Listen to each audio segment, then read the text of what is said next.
प्रिय भक्तजनों, रिलीजियस दुनिया चैनल पर आप सभी का स्वागत है। भक्तजनों, आज मैं आप लोगों को अहोई अष्टमी कब है, इसका शुभ मुहूर्त और व्रत कथा सुनाने जा रही हूँ। अहोई अष्टमी का व्रत 5 नवंबर 2023 को रखा जाएगा। मान्यता है कि इस व्रत को रखने से संतान पर आने वाली सभी बाधाएं दूर हो जाती हैं। स्त्रियां ये व्रत संतान सुख और उनके उज्जवल भविष्य के लिए भी रखती हैं। इस दिन माता पार्वती के रूप अहोई माता की पूजा की जाती है। शाम को तारे के दर्शन के बाद इस व्रत को तोड़ने का महत्व है।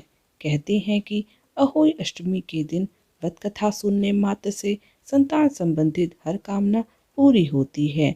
आइए चलिए इस व्रत का शुभ मुहूर्त जान लेते हैं। अहोई अष्टमी पूजा मुहूर्त शाम 5:33 से 6:52 पर है। तारों को देखने का समय शाम 5:48 पर है। चंद्रोदय का समय प्रातः 12:02 6 नवंबर को है। आइए चलिए अब हम अहोई अष्टमी व्रत कथा सुनते हैं। प्राचीन काल में किसी नगर में एक साहूकार रहता था। उसके साथ लड़के थे।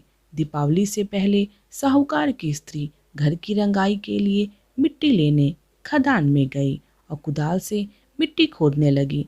तब गलती से मिट्टी के अंदर मौजूद सिंह का बच्चा उसके हाथों मर गया।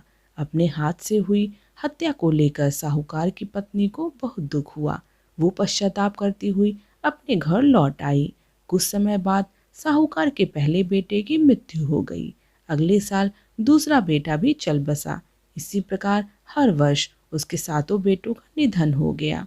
एक दिन उसने अपने आस पड़ोस की महिलाओं को विलाप करते हुए बताया कि उसने जानबूझकर कभी कोई गलती नहीं किया है। बस गलती से मिट्टी की खदान में मेरे हाथों एक सिंह के बच्चे की मृत्यु हो गई थी। ये सुनकर पड़ोस की वृद्ध औरतों ने साहूकार की पत्नी को कहा कि पश्चाताप से तुम्हारा आधा पाप खत्म हो गया है।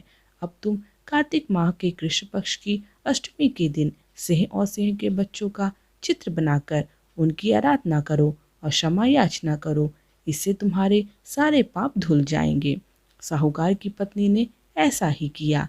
हर साल वह नियमित रूप से पूजा और क्षमा याचना करने लगी। इस व्रत के प्रभाव से उसके सारे पुत्रों की प्राप्ति हुई। तभी से अहोई व्रत की परंपरा प्रचलित हो गई।